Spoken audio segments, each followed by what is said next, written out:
अब हम बात करते हैं friends, what is constitution. Constitution क्या है, संविधान क्या है। ठीक है, इंपॉर्टेंट है कि संविधान क्या है। कहना चाहता है a constitution is a set of fundamental rules and principal that govern a country. कहने का मतलब ये है, सिंपल वर्ड्स में बोले तो, कि कॉन्स्टिट्यूशन होता है ये बेसिकली एक रूल होता है जैसे जो पूरी कंट्री होती है वो गवर्न होती है, चलती है। ठीक है, इसी के साथ साथ it define the power, function and limitation of various organ of the government such as the legislature, executive and judiciary।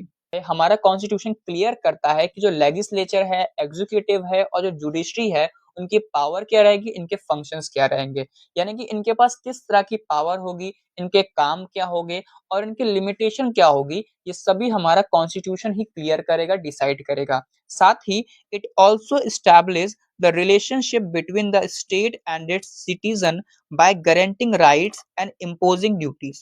इसी के साथ साथ आपको एक और बात जानना पड़ेगा कि जो कॉन्स्टिट्यूशन होता है वो किसी भी स्टेट और सिटीजन के रिलेशनशिप को डिफाइन करता है, जैसे कि फंडामेंटल राइट्स को डिफाइन करता है, फंडामेंटल ड्यूटीज को डिफाइन करता है। इसी के साथ साथ आपको एक और बात जानना पड़ेगा, the constitution is considered the supreme law of the land and all other laws must be in a conformity with. यानी कि सबसे इंपॉर्टेंट बात यह है कि कॉन्स्टिट्यूशन एक सुप्रीम लॉ होता है। Any law inconsistent with the constitution can be declare invalid by the court. Thus the constitution act as the legal foundation of the state.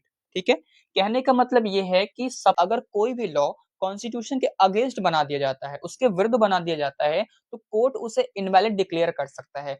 कैसे इनवैलिड डिक्लेयर करेगा? जुडिशियल रिव्यू के तहत करेगा। इसलिए constitution सबसे ऊपर होता है, सबसे सुप्रीम होता है।